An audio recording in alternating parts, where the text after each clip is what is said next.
nitakavyo mimi, bali utakavyo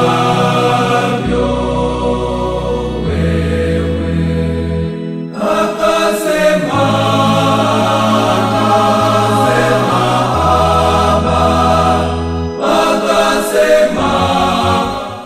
Karibu mpendwa msikilizaji na mfuatiliaji wa St. Gaspar Media katika kipindi cha tafakari ya Injili ya siku.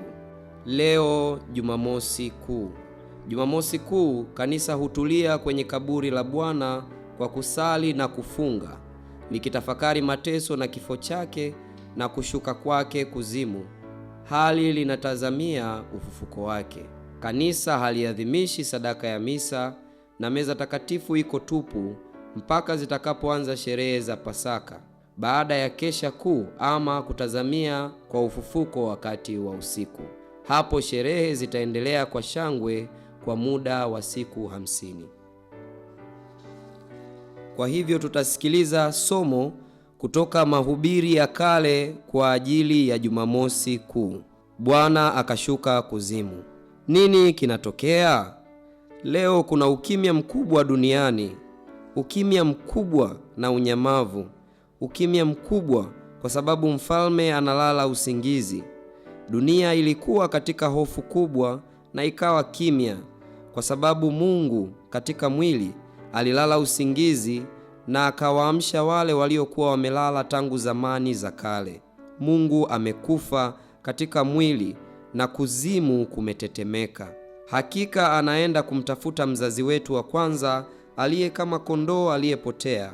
Anataka kuwatembelea wale wanaokaa gizani na katika uvuli wa mauti. Yeye aliye Mungu na mwana wa Adamu anaenda kuwafungua mfungwa Adamu na mfungwa mwenzie Eva walio katika mateso.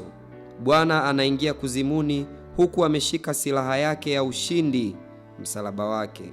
Adamu, mtu wa kwanza kuumbwa, anapomuona Bwana ajipiga kifua kwa hofu na kuwaita wote akisema, Bwana wangu awe nanyi nyote. Na Kristo amjibu Adamu akisema, awe pia nawe. Huku akimshika mkono amnyanyua Adamu akisema, amka wewe uliyelala na uinuke kutoka kwa wafu, naye Kristo atakuangazia. Mimi ni Mungu wako, ambaye kwa ajili yako nimepata kuwa mwana wako, na kwa ajili yako na vizazi vyako sasa ninasema na kuwaamuru kwa mamlaka wale walio kifungoni, tokeni humo, na walio gizani pokeeni mwanga, na wanaopiga usingizi amkeni. Ninakuamuru amka, ewe uliyelala. Sijakuumba ili ufungwe kuzimuni. Amka kutoka kwa wafu, mimi ni uzima wa wafu. Amka, ewe mtu uliye kazi ya mikono yangu. Amka, wewe uliyeumbwa kwa mfano na sura yangu. Simama, twende zetu, maana wewe katika mimi na mimi katika wewe. Pamoja sisi ni nafsi moja isiyogawanyika. Kwa ajili yako mimi, Mungu wako, nilipata kuwa mwana wako. Kwa ajili yako mimi niliye Bwana nilichukua umbo lako, umbo la mtumwa.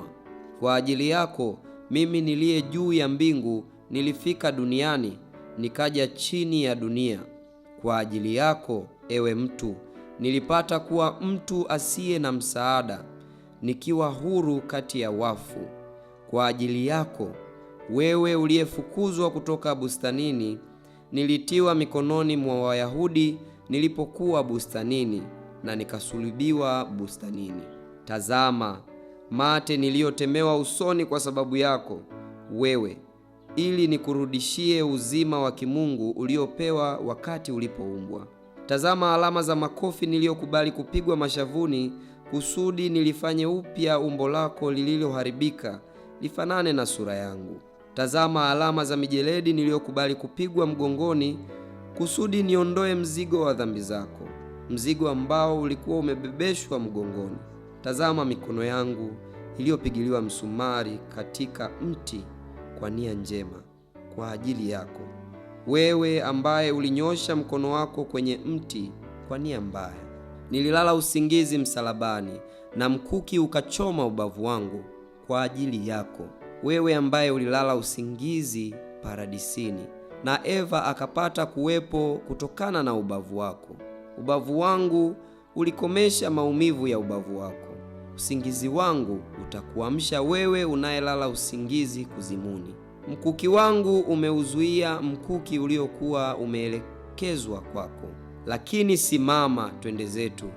Adui yako alikutoa katika nchi ya paradizi, nitakurudishia hali yako ya kwanza, si katika paradizi, bali katika kiti cha enzi cha mbinguni. Nilikunyima mti wa uzima ambao ulikuwa ni mfano, lakini sasa mimi mwenyewe nimeunganika nawe, mimi ambaye ni uzima. Niliwaweka makerubi wakulinde kama vile wangewalinda watumwa.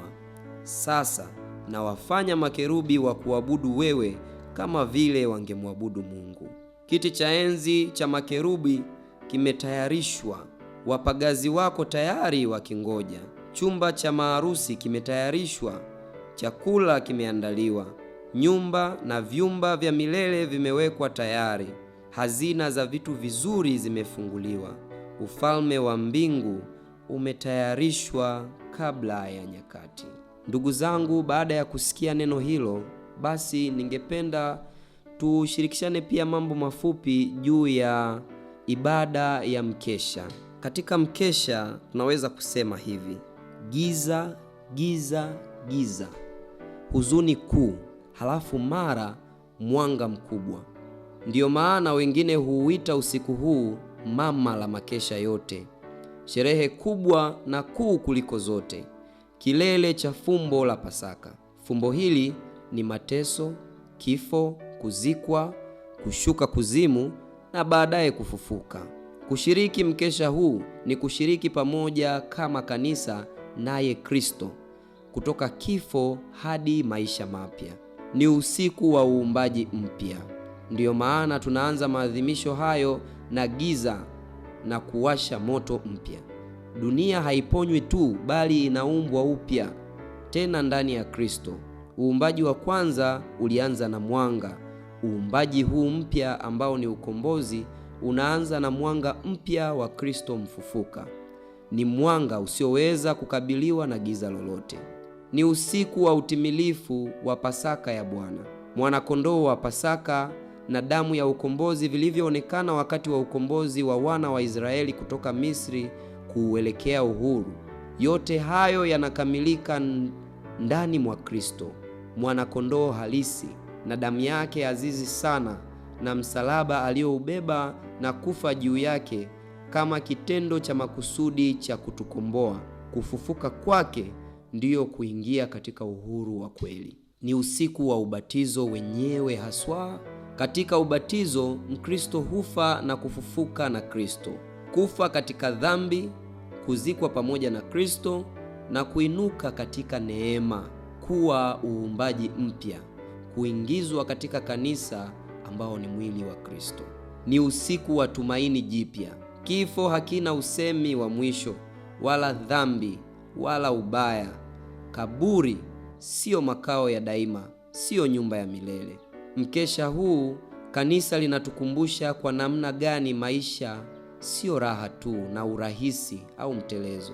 Usiku huu unaanza na giza, hasa kutukumbusha nyakati za giza katika maisha ya mwanadamu: mateso na taabu, kukosa, kukataliwa na kutengwa, upweke, majonzi na huzuni, nyakati za makosa, dhambi na maanguko, nyakati za kushindwa na za aibu, majanga, magonjwa na kuwapoteza wapendwa wetu, kukandamizwa, kunyamazishwa sauti zetu na kunyimwa haki. Huo ndio uhalisia wa maisha ya Kikristo na maisha ya mwanadamu kiujumla. Huzuni ipo, mateso na maumivu vipo, bali Kristo amevishinda vyote hivyo, na yeye kavipitia na ameshinda. Ni furaha kubwa mno na ya kipekee inayokuja baada ya teso kubwa. Usiku huu unapaswa kuandaliwa vizuri kiroho, lakini pia kiliturujia. Ni usiku wa maajabu, wa furaha kuu na upendo mkubwa wa kiuchungaji. Mtu yeyote asishiriki kwa namna yoyote katika kuharibu uzuri wa usiku huu. Mkristo mwenzangu, uandae moyo wako kuupokea utukufu mkubwa wa leo kwa kuwa na utulivu, ukimya na tafakari ya moyo na akili. Andaa usikivu wa macho na masikio, ufurahie upya maadhimisho haya kana kwamba ni mara yako ya kwanza. Tazama vizuri giza, moto utakaowashwa, mshumaa wa Pasaka na alama zake. Shiriki kuimba na waimbaji kutoka moyoni mwako, ukiunganisha maneno ya nyimbo hizo na historia kubwa inayofunuliwa na jumbe zake. Sikiliza kwa staajabu mbiu inapopigwa. Maneno yake yaibue hisia mpya tena moyoni mwako. Furahia mpangilio wa masomo na nyimbo zake. Wanakwaya, Mungu awasaidie muwe mmeandaa vema usiku huu.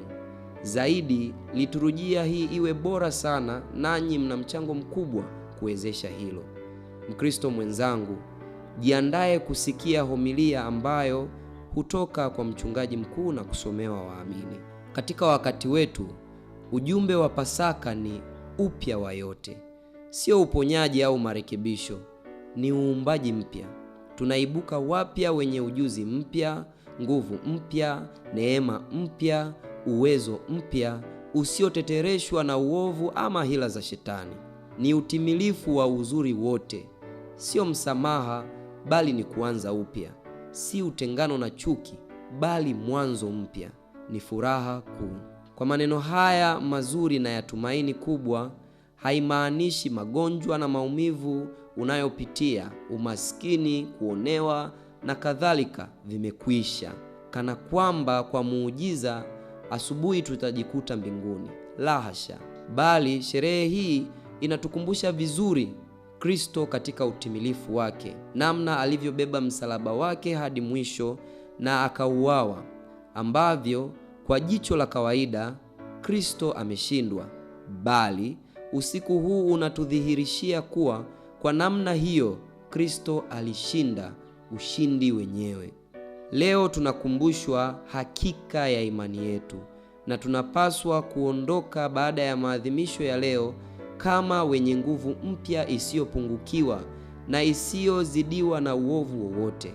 Mtazamo wa maisha sasa si tena wa kibinadamu, yaani hasira na kisasi, wivu na choyo, roho mbaya na husuda na kadhalika, bali ni wa kimungu, yaani upendo hadi kifo.